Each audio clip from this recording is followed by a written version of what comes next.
Hello everyone, আজকে YouTube চ্যানেলে আপনাদের সকলকে স্বাগত জানাই। এখন যে বিষয়টা নিয়ে আলোচনা করব সেটা হচ্ছে 2002 সালে যাদের নাম আসেনি ভোটার লিস্টে তারা কি করবে।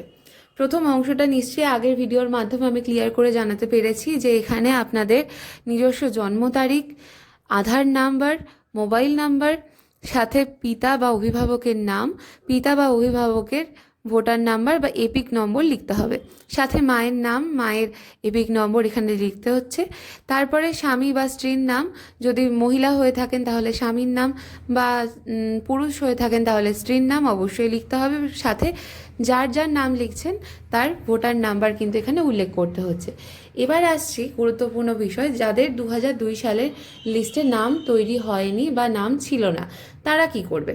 তারা অবশ্যই তার বাবা, মা, দাদু, ঠাকমা যার নাম 2002 সালের লিস্টে রয়েছে সেখান থেকে নিয়ে এক আত্মীয়ের নাম এখানে লিখতে পারে। আত্মীয়ের নামের পরে কিন্তু তার নিজস্ব যে এপিক নাম্বার ছিল সেইটা লিখতে হবে। এবার তারপরে আসছে, যদি আপনারা এখানে পিডিএফটা দেখতে পাচ্ছেন, পিডিএফে লেখা রয়েছে হাসান সর্দার এবং পিতা কিন্তু এখানে সম্পর্কিত ব্যক্তির নামের জায়গায় লেখা রয়েছে আবু বকর সর্দার। তো এখানে এই যে সম্পর্কিত ব্যক্তির যে নামটা রয়েছে, সম্পর্কিত ব্যক্তির নামের এখানে আত্মীয়ের নামের জায়গায় কিন্তু সেটা উল্লেখ করতে হবে। আর সম্পর্ক, এখানে কিন্তু সম্পর্কটা এখানে লেখাই রয়েছে, সম্পর্ক পিতা হোক পুত্র হোক এখানে লিখতে হবে। আচ্ছা, তারপরে হচ্ছে জেলা, উত্তর চব্বিশ পরগনা বা আপনাদের যাদের যাদের যে জেলা রয়েছে সেই জেলার নাম লিখবেন। রাজ্যের নাম, বিধানসভা ক্ষেত্রের নাম, এখানে এই যে পিডিএফটা আমরা ওপেন করছি পিডিএফের ওপরেই কিন্তু লেখা থাকছে বিধানসভা ক্ষেত্রের নাম, এবং একদম নিচে এই বিধানসভা ক্ষেত্রের নম্বর। যে 2002 সালের লিস্ট দেখে আপনি এই জায়গাটা পূরণ করছেন সেই জায়গাতে যে বিধানসভা ক্ষেত্রের নম্বর ছিল সেটা এখানে মেনশন করতে হবে।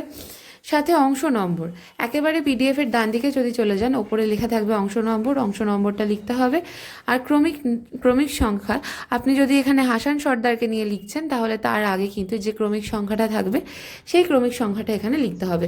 এবং সর্বশেষ যে কাজটা করতে হবে, নিজেদের সাম্প্রতিক একটা স্বাক্ষর আপনাদেরকে করতে হবে। তাহলে আশা করছি আপনাদেরকে বোঝাতে পারলাম 2002 সালের লিস্টে নাম না থাকলে আপনারা কী করবেন। আজকের ভিডিওটা এই অবধিই রাখছি। আর আমাদের ভিডিওটা যদি ভালো থাকে অবশ্যই একটা লাইক করবেন, কমেন্ট করবেন এবং ভিডিওটা শেয়ার করতে ভুলবেন না।